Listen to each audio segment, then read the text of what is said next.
الله وبركاته. الحمد لله وكفى والسلام على عباده الذين اصطفى. أما بعد، أشهد أن لا إله إلا الله وأشهد أن محمدا عبده ورسوله. أعوذ بالله من الشيطان الرجيم. بسم الله الرحمن الرحيم. وأقم الصلاة إن الصلاة تنهى عن الفحشاء والمنكر ولذكر الله أكبر والله يعلم ما تفعلون. رب اشرح لي صدري ويسر لي أمري واحلل عقدة من لساني يفقه قولي. ربي زدني علما اللهم انفعني بما علمتني وعلمني ما ينفعني وزدني علما. అనంత కరుణామయుడు, అపార కృపాశీలుడు, సర్వ జగత్తుకి సృష్టికర్త అయిన అల్లాహ్ పేరుతో ప్రారంభిస్తున్నాను. అయితే సోదరులారా, ఇది మన రెండవ రోజు ధార్మిక క్లాసు. నిన్న మనం ఆరాధనలు అనే ఒక మూల సబ్జెక్ట్ తీసుకొని దాంట్లో ఇస్లాం యొక్క మూలాలు, బునియల్ ఇస్లాం యొక్క మూలాలు ప్రవక్త సల్లల్లాహు అలైహి వసల్లం గారు 5 అని చెప్పడం జరిగింది. అలా ఖమ్స్. అందులో మొదటిది షహాదతి అల్లా ఇలాహ ఇల్లల్లాహ్, సాక్ష్యం ఇవ్వడం అల్లాహ్ ఒక్కడేనని, మరియు సాక్ష్యం ఇవ్వటం ముహమ్మద్ సల్లల్లాహు అలైహి వసల్లం గారు అల్లా యొక్క దాసుడు మరియు ప్రవక్త అని. రెండవ మూలం వచ్చేసి నమాజ్, మూడవది ఉపవాసాలు, నాలుగవది జకాత్, ఐదవది హజ్. ఈ 5ంటిని ఇస్లాం యొక్క మూలాలు అని చెప్పడం జరిగింది. బునియల్ ఇస్లాము అలా ఖమ్స్. ఈ చాట్లో మనం చూసినట్లయితే ఏ మూలాల మీద ఈ యొక్క బిల్డింగ్ని నిలబెట్టడం జరిగింది. ఎవరైతే వీటిని ఆచరిస్తారో తమ యొక్క జీవితాలలో వీటిని తీసుకొని ముందుకు సాగుతాడో అలాంటి వ్యక్తిని ముస్లిం అని చెప్పడం జరిగింది. ఆ తర్వాత ఒక 6 విషయాలు తెలియజేయడం జరిగింది. అప్పుడు ఆ వ్యక్తి ముస్లిం నుండి మోమిన్ అవుతాడని, విశ్వాసి. ఈ విషయాల మీద వృద్ధిని సాధించినట్లయితే ఆ మానవుడు ముహ్సిన్ అవుతాడని మన దత్తూర్ గారు చాలా క్లుప్తంగా వివరించడం జరుగుతుంది. అయితే సోదరులారా, ఏదైతే ఆరాధనలు ఉన్నాయో, నిన్న ఆరాధనలో ముఖ్యమైనది నమాజ్. ఈ నమాజ్లో కూడా షరతుగా విధిగా కావాల్సినది తహారత్ మీద కొన్ని విషయాలు, తహారత్ గురించి కొన్ని అంశాల మీద చర్చ, ముఖ్యమైనవి రాయించడం జరిగింది. ఆ తర్వాత రెండవ క్లాసులో నమాజ్ యొక్క స్థాపన, నమాజ్ యొక్క ప్రాముఖ్యత మరియు నమాజ్ కోసము అవసరమైన జ్ఞానం ఏమిటి అనేది కొన్ని విషయాలు మీ ముందు పెట్టడం జరిగింది. వాటిలో అర్కాన్ ముఖ్యాంశాలు, ముఖ్యంగా కావాల్సినవి, వాజిబాత్, సున్నత్, ఇలాంటి కొన్ని విషయాలు మీ ముందు పెట్టడం జరిగింది. ఈరోజు ఇన్షాల్లా మీ ముందు నమాజును భంగం కలిగించేటువంటి విషయాలు, నమాజుని భంగం కలిగించేటువంటి విషయాలు. అయితే సోదరులారా,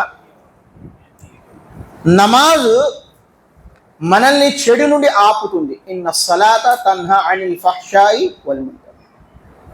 మరియు ఇస్లాం ధర్మం యొక్క వ్యతిరేక కార్యకలాపాల నుండి మమ్మల్ని ఆపుతుంది. అలాంటి నమాజుని కూడా భంగపరిచేటువంటి విషయాలు ఏమున్నాయి?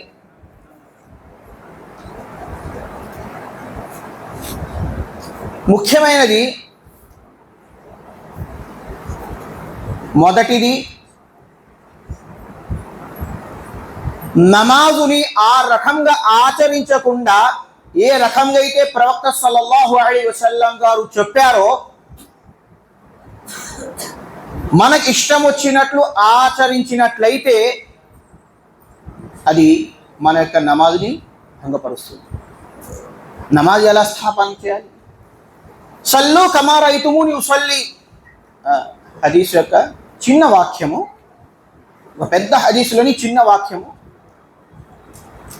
ఈ వాక్యంలో ప్రవక్త సల్లల్లాహు అలైహి వసల్లం గారు వివరిస్తున్నారు, మీరు నమాజు ఆ విధంగా ఆచరించండి, ఏ విధంగా అయితే నన్ను ఆచరిస్తూ చూశారో, నా దగ్గర నేర్చుకున్నారో, ఏ రకంగా అయితే నేను మిమ్మల్ని చదివించానో ఆ రకంగా మీరు నమాజ్ స్థాపన చేయండి. అలా కాకుండా మనకిష్టం వచ్చినట్లు, మనకు నచ్చిన వాళ్ళు చెప్పినట్లు, మనకు అర్థమైనట్లు మనకి నమాజ్ స్థాపన చేసినట్లయితే ఆ నమాజును అల్లాహ్ తబారక వ తఆలా స్వీకరించాడు. రెండో విషయం ఏమిటంటే, నమాజుని భంగపరిచేటటువంటి వాటిలో నమాజ్ యొక్క స్థితిలో మాట్లాడటం, కావాలని మాట్లాడటం. ఎందుకంటే తెలియని సమయంలో మాట్లాడినట్లయితే అది వేరే విషయం, తెలియని సందర్భంలో మాట్లాడినట్లయితే అది వేరే విషయం. కావాలని ఎవరన్నా నమాజ్ స్థితిలో, నమాజ్ యొక్క సమయంలో మాట్లాడినట్లయితే వారి యొక్క నమాజు బాతిలైపోయింది, ఆ నమాజు కరెక్ట్ కాదు. నమాజులో చేయకూడని పని అది. ప్రవక్త సల్లల్లాహు అలైహి వసల్లం గారి సమయంలో ఒక సహాబీ మస్జిద్లో నమాజ్ చేస్తున్నారు. నమాజ్ చేసేటప్పుడు పక్కన ఒక సహాబీ ఏదో చేయకూడని పని చేశాడు. ఆ సమయంలో ఈయన వచ్చేసి, ఏంది నువ్వు అలా చేస్తున్నావు, అలా చేయబాకు అన్నాడు. ఇంకో పక్కన ఉన్న సహాబీ కూడా, నువ్వు మాట్లాడకూడదు, సైలెంట్గా ఉండమన్నావు, నేనే మాట్లాడాను, నేను ఉన్నదే కదా చెప్పింది, అది చేయకూడదు కదా అని వాదనకి దిగారు. అప్పుడు పక్కన ఉన్న సహాబాలందరూ కూడా తమ యొక్క చేతులతో తమ యొక్క మొఖాల మీద కొట్టారు. అప్పుడు ఆ సహాబీ ఎవరైతే వాదించారో సైలెంట్గా ఉండిపోయారు, నిశ్శబ్దంగా. నమాజ్ అయిపోయిన తర్వాత ప్రవక్త సల్లల్లాహు అలైహి వసల్లం వారు ఆయన్ని దండించలేదు, కొట్టలేదు, ఇలా ఎందుకు చేసావు అని అడగలేదు. ఒకే మాట అన్నారు, నమాజ్ స్థితిలో మీరు సైలెంట్గా ఉండండి, నమాజులో మాట్లాడకండి, నమాజు మాట్లాడేటువంటి ప్లేస్ కాదు అని చక్కగా ప్రవక్త సల్లల్లాహు అలైహి వసల్లం వారు ఒక మెసేజ్ ఇవ్వటం జరిగింది. ఆ సహాబీ రసూల్ కూడా అర్థమైంది. ప్రవక్త సల్లల్లాహు అలైహి వసల్లం గారి ఈ యొక్క మనస్తత్వాన్ని చూసి ఆయన అభ్రపడిపోయాడు. అరే, నేను ఇంత పని చేసినా కూడా నన్ను ఏమనలేదు, అంటే ప్రవక్త సల్లల్లాహు అలైహి వసల్లం గారి అలాంటి గుడ్ క్యారెక్టర్స్ ఉండేవి. దీన్ని బట్టి అర్థమవుతుంది ఏంటంటే నమాజ్ స్థితిలో మాట్లాడకూడదు. రెండవది, మూడవది, నమాజ్ స్థితిలో నవ్వటం. ఏదో గుర్తుకొచ్చింది, నవ్వడం మొదలుపెట్టారు. పక్కనున్న వాళ్ళు ఏదో చేశారు, చూసి నవ్వడం మొదలుపెట్టారు. దానివల్ల మీ యొక్క నమాజ్కి భంగపడింది. నమాజ్ స్థితిలో నవ్వకూడదు. నాలుగవది, నమాజ్ స్థితిలో తినటం, త్రాగటం చేయకూడదు. అది నమాజ్లో తినడం, త్రాగటం అనే పనులు చేయకూడదు. ఎందుకంటే ఎహ్సాన్ అనేది అది దాంట్లో ఏమని చెప్పడం జరిగింది, అల్ ఇహ్సాను అన్ తఅబుదుల్లాహ కన్నక తరాహు ఫఇన్ లమ్ తకున్ తరాహు ఫఇన్నహు యరాక. మీరు అల్లాహ్ యొక్క ఆరాధన ఈ రకంగా చేయండి అంటే మీరు అల్లాహ్ సుబ్హానహు వ తఆలాను మీ యొక్క కళ్ళతో చూస్తున్నారు.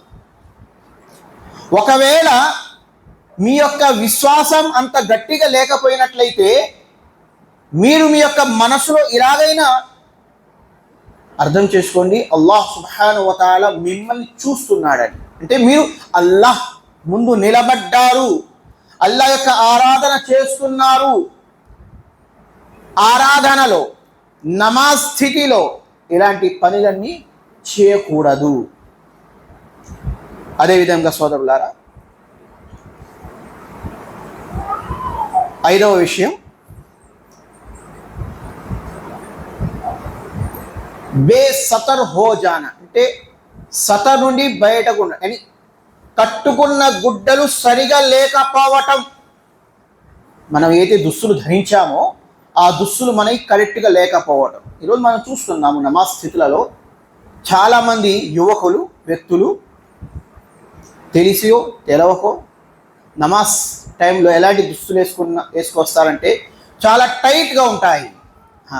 షార్ట్స్, ప్యాంట్ కూడా ఆ రకంగానే ఉంటుంది, షర్ట్ కానీ టీషర్ట్ కానీ అది కూడా ఆ రకంగానే ఉంటుంది.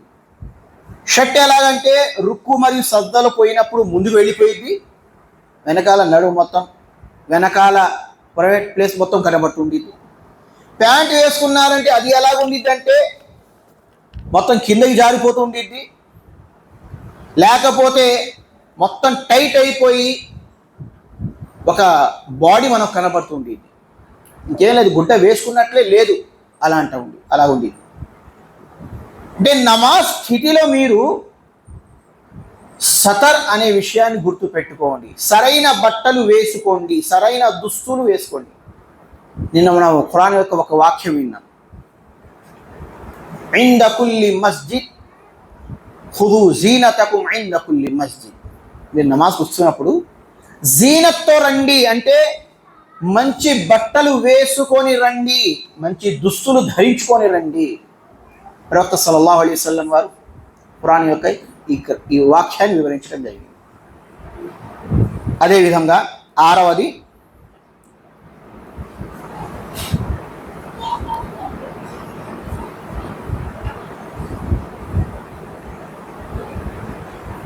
నమాజ్ స్థితిలో ఎక్కువగా మితిమీరి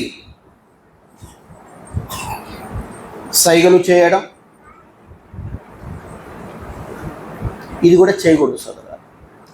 అంటే కొంతమందికి అలవాటైపోయింది, మామూలు ఉన్నప్పుడు ఏం లేదు, నమాజు నిలబడిన తర్వాత దాడిని ఇరుక్కోవటం, కావాలని ప్రతిసారి బట్టలు సరి చేసుకోవటం, ఏదన్నా వస్తువు ఇటు నుంచి అటు నుంచి ఇటు పెట్టుకుంటూ ఉండడం. అంటే నమాజులు ఒక తమాషాగా చేసుకొని నమాజ్ స్థితిలో నమాజ్ మీద ఏకాగ్రతను తీసివేసి తన యొక్క పనులలో బిజీ అయిపోవడం. దాన్ని అంటారు బేజా హర్కత్, నమాజ్ కే అందర్ కర్నా, ఇజాజ్ని. ఇలా చేయకూడదు. నమాజ్ స్థితిలో ఏకాగ్రత అంతా నమాజ్ మీద ఉన్నారు, మన దృష్టి అంతా కూడా ఇటువంటి పనులు చేసుకుంటూ ఉండకూడదు. అదేవిధంగా నమాజ్ని భంగం చేసేటువంటి చివరి మాట ఏమిటి అంటే వజు విరిగిపోవటం, గ్యాస్ లీక్ అయిందో లేకపోతే ఇంకొక వజు ఒకవేళ విరిగిపోయినట్లయితే మీ యొక్క నమాజ్ కూడా విరిగిపోయినట్లే, నమాజ్ కూడా మీది భంగపడైనట్లే. అందుకే వజు యొక్క స్థితిలోనే నమాజ్ యొక్క స్థాపన ఉంది. వజు ఒకవేళ విరిగిపోతే నమాజ్ కూడా ఆటోమేటిక్గా విరిగిపోతుంది. ఈ విషయాన్ని మనం గుర్తుంచుకోవాలి. ఈ విషయాలు ఏవైతే ఉన్నాయో వీటిని మనం తప్పకుండా నమాజ్ స్థితిలో ఆచరించాలి. లేకపోతే మనం చేసినటువంటి ఆరాధనను అల్లాహ్ దగ్గర స్వీకరించబడవు. అదేవిధంగా నమాజ్ యొక్క సమయంలో ఈ విషయాలన్నీ చేయకూడదు అని చెప్పారు కదా. ఇమాం గారు నమాజ్ చదివిస్తున్నారు, మీరు మాట్లాడకూడదు అన్నారు. ఇమాం గారు 4 రకాతీ నమాజ్ 3 రకాతులే చదివించారు. 3వ రకాత్ అయిపోయిన తర్వాత కూర్చున్నారు. మాకందరికీ తెలుసు మాట్లాడకూడదు అన్నారు అంటే 3 రకాతులే చదవాలా? ఆ సమయంలో ఏం చేయాలి? 2 సజ్దాలు చేయాల్సి ఉంటే 1 సద్దే చేశారు. ఆ సమయంలో ఏం చేయాలి? ఇలాంటి సందర్భాలలో, ఇలాంటి సమయంలో ఏమని చెప్పడం జరిగింది? సుబ్హానల్లాహ్, ఈ పలుకు మీరు వాడవచ్చు. ఇమాం ద్వారా ఏదన్నా తప్పు జరిగినట్లయితే ఆ సమయంలో మీరు బిగ్గరగా సుబ్హానల్లాహ్ అని చెప్పండి. మీరు అన్న తర్వాత ఇమాం గారు గ్రహించి ఏదైతే తప్పు ఉందో దాన్ని సరి చేసుకుంటారు. ఈ యొక్క సమయంలో ఈ ఆప్షన్ ఇవ్వడం జరిగింది. దాని తర్వాత సహు విషయం వచ్చినప్పుడు, అంటే మరచిపోవటం, గుర్తు లేకపోవటం, ఇలాంటి సందర్భం నమాజ్ యొక్క స్థితిలో వచ్చినప్పుడు ఏం చేయాలి? దాన్ని అంటారు సజ్దాయే సహు అని. ఇది ఒక వేరుగా చాప్టర్, ఇది హెడ్డింగ్ సజ్దాయే సహు. సజ్దాయే సహు అంటే 2 సజ్దాలను అడిషనల్గా చేయడం, ఎక్కువగా చేయడం. నమాజ్ 4 రకాతులు అయిపోయిన తర్వాత, 2 రకాతులు అయిపోయిన తర్వాత, 3 రకాతులు ఫరజ్ నమాజులు అయిపోయిన తర్వాత ప్రత్యేకించి 2 సజ్దాలు ఎక్కువగా చేయటం, దాన్నే సజ్దాయే సహు కూడా అంటారు. అది ఎప్పుడు చేస్తారు? 3 సమయాలు 3 సందర్భాల్లో చేస్తారు. మొదటిది ఎక్కువ, 2 తక్కువ, 3 అనుమానం. ఎక్కువ ఎప్పుడు, తక్కువ ఎప్పుడు, అనుమానం ఏంటి? 4 రకాతుల నమాజ్ని 5 రకాతులు చదివిస్తే అది ఎక్కువ, మర్చిపోయి. 3 రకాతుల నమాజ్ని 4 రకాతులు చదివించడానికి అది ఎక్కువ. అదేవిధంగా తక్కువ ఏందయ్యా అంటే 4ని 3 చదివించడం, 2 తర్వాత 2 చదివించే చోట్ల మొదటి రకాత్ చదివించి కూర్చోవడం, మర్చిపోయి. ఇది తక్కువ. అనుమానం, గుమాన్, షక్. ఇప్పుడు నేను ఎన్ని రకాలు చదివాను, ఎన్ని రకాలు చదివించాను? చదివేటప్పుడైనా కానీ, ఇమాం గారు చదివించేటప్పుడైనా కానీ అనుమానం, షక్. ఎన్ని చదివించారో? 4 చదివించింది, మనం 4 చదివామా? నమాజ్ అయిపోయిన తర్వాత పక్కన వాళ్ళని కూడా అడుగుతుంటాం, ఏంది ఇప్పుడు మనం 4 చదివామా 3 చదివామా? నాకేం 4 చదివినట్లు 3 చదివినట్లు అనుమానంగా ఉంది.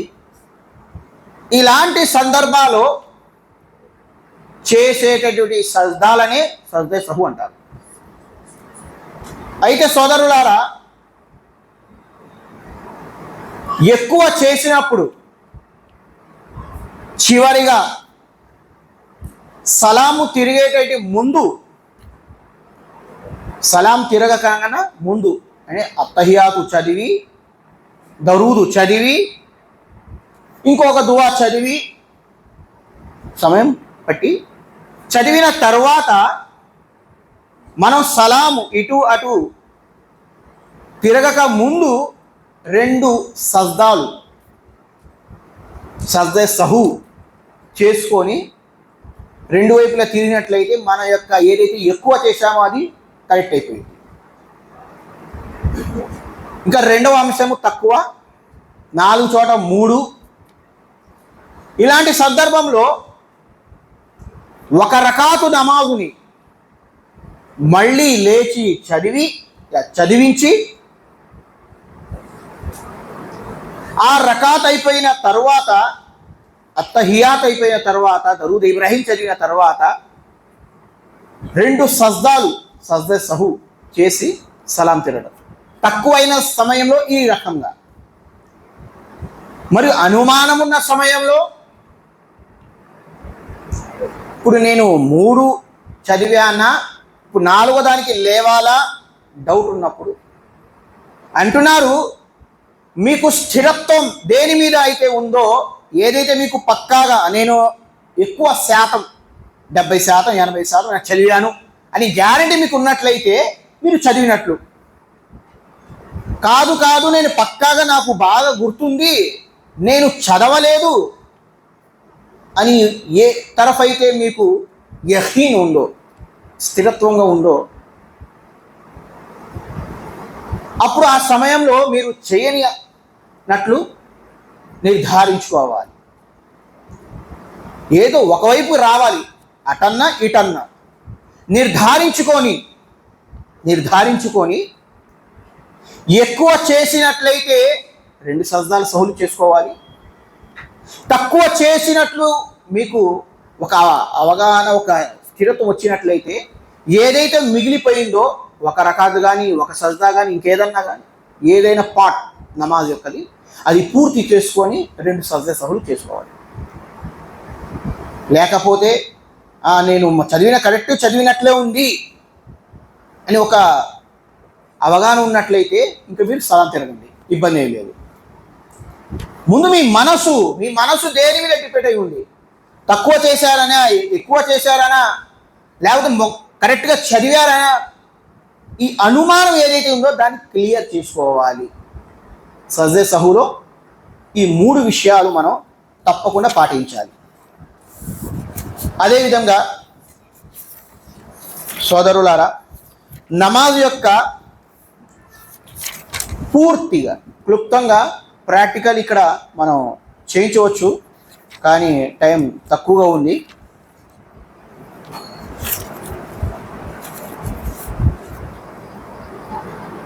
ఒక విషయం చెప్పి నా యొక్క క్లాసుని ముగిస్తాను, అది సైడ్ హెడ్డింగ్ ఏనండి. నమాజు మనం ఏ సమయాల్లో ఆచరించకూడదు. అల్లాహ్ సుబ్హానహు వ తఆలా వజూ స్థితిలో ఈ భూమి మీద ఎక్కడైనా కానీ, ఎక్కడైతే మలమూత్ర విసర్జన ఇలాంటి లేవో, ఖబరస్థాన్ శ్మశానం ఇలాంటి కాకుండా మంచి ప్లేస్ ఎక్కడైతే ఉందో, ఈ భూమి మొత్తం మీకోసం సజ్దా కోసం అల్లాహ్ సుబ్హానహు వ తఆలా అనుమతి ఇవ్వడం జరిగింది. మీరు ఎక్కడైనా కానీ, ఏ సమయంలో అయినా కానీ నమాజ్ చదవచ్చు. ఫరజ్ నమాజ్, నఫిల్ నమాజ్. ఫరజ్ నమాజ్ ఆ యొక్క సందర్భంలో, ఆ యొక్క స్థితి, ఆ యొక్క టైంలోనే చదవాలి. రెండో విషయం ఏమిటంటే, 3 సమయాలు ఎలా ఉన్నాయంటే, ఆ సమయాల్లో మీరు నమాజ్ యొక్క స్థాపన చేయవద్దు అని నివారించడం జరిగింది. ఆ 3 సందర్భాలు ఏమిటి? చాలామందికి తెలిసి ఉండొచ్చు. నిన్నే ఈరోజు ఉదయం అనుకుంటాను, సూర్యుడు ఉదయమిస్తున్న సందర్భంలో ఒక ఆయన నమాజ్ చదవడానికి వచ్చారు. చాలామందితో ఈ యొక్క సబ్జెక్ట్ అయితే అవుతూ ఉండింది, జీవితాలు ఎక్స్పీరియన్స్ వస్తుండింది. ఎందుకంటే ఒక్కొక్కసారి మర్చిపోతుంటాము, లేకపోతే తెలియదు, లేకపోతే ఏముందిలే అని అనుకుంటుంటాము. అది తప్పు సోదరులారా. ప్రత్యేకించి ఫజర్ నమాజ్ యొక్క సందర్భంలో లేవడం కొంచెం లేట్ అయింది, లేచాం కదా, మస్జిద్కి వెళ్ళారు, మస్జిద్లో కూర్చుంటే ఫజర్ నమాజ్ చదువుకొచ్చేమో అని ఫజర్ నమాజ్ కోసం నిలబడతారు. అది సూర్యోదయం టైం అయింది, తులు టైం అయింది. 3 సందర్భాల్లో మీరు నమాజ్ యొక్క స్థాపన చేయకండి అని చెప్పడం జరిగింది ప్రవక్త సల్లల్లాహు అలైహి వసల్లం. మొదటిది సూర్యోదయం నుండి సూర్యుడు కొంచెం పైకి లేచేటంత వరకు ఈ సందర్భంలో మీరు నమాజ్ చేయకండి అని చెప్పడం జరిగింది. సూర్యోదయం ఉదయం పూట సూర్యుడు బయటకి వచ్చే సందర్భం. రెండవది మధ్యాహ్నం, దాన్ని జవాల్ అంటారు. అంటే సూర్యుడు మధ్య ఆకాశంలో ఉన్నటువంటి సందర్భం, ఆ సమయంలో కూడా నమాజ్ చేయకూడదు సోదరులు. సూర్యుడు నిఖార్సుగా కరెక్ట్ మధ్యలో ఉన్న సమయం. మూడవది అసరు నమాజు అయిపోయిన తర్వాత నుండి సూర్యుడు అస్తమించేటటువంటి వరకు సూర్యుడు అస్తమించాలి. దాని తర్వాతే మీరు ఏదైనా ఆరాధన చేయగలరు. అసరు నమాజు చదవలేదు, తర్వాత అయినా కొంచెం టైం తీసుకొని చదవచ్చు. కానీ సూర్యుడు అస్తమించే సందర్భంలో వెళ్ళి నమాజ్ చదవాలి అంటే అది కుదరదు సోదరులు. కొంచెం గ్యాప్ ఇవ్వాలి. తొందరగా రండి, తొందరగా చదువుకోండి. లేకపోతే సూర్యాస్తమయం అయ్యే సమయం అయితే కొంచెం వెయిట్ చేయండి. మగరిబ్ తర్వాత చదువుకోండి. ఇంకా సంద టైం లేదు, ఏం చేస్తారు? అంతేగాని అదేముందిలే, నమాజే కదా చదువుతుంది, దీంట్లో తప్పేముంది, మనకు జ్ఞానం తక్కువ ఉండటం వలన లేకపోతే బద్ధకం ఎక్కువ అవడం వలన మన ఇష్టానుసారం ఈ సందర్భాల్లో నమాజ్ చేసినట్లయితే అది స్వీకరించబడదు సోదరులా. ఎందుకంటే ప్రవక్త సల్లల్లాహు అలైహి వసల్లం గారు అంటున్నారు, ఆ సమయంలో శైతాన్ సూర్యుడి యొక్క దగ్గరికి వస్తారు. మీరు ఏదన్నా శ్రద్ధ ఆరాధన చేసినట్లయితే అది అల్లాహ్కు కాదు, శైతాన్కు చేసినట్లని వివరించడం జరిగింది. అందుకే మనం నమాజ్ స్థాపన సమయంలో ఇవన్నీ విషయాలు తప్పకుండా గుర్తుంచుకోవాలి. ఇలాగ చేసినట్లయితేనే మన యొక్క ఆరాధనలు, ప్రత్యేకించి నమాజ్ అల్లాహ్ దగ్గర స్వీకరించబడుతుంది. చివరిగా అల్లాహ్ సుబ్హానహు వ తఆలా ఏ విషయాలైతే మనం ఈరోజు నేర్చుకున్నామో ఈ విషయాల మీద మనకు అల్లాహ్ సుబ్హానహు వ తఆలా ఆచరించే సౌభాగ్యాన్ని ప్రసాదించుగాక. ఆమీన్ సుమ్మా ఆమీన్. వాఖిర్ దావానా అల్హమ్దులిల్లాహి రబ్బిల్ ఆలమీన్. అస్సలాము అలైకుం వరహ్మతుల్లాహి వబరకాతుహు.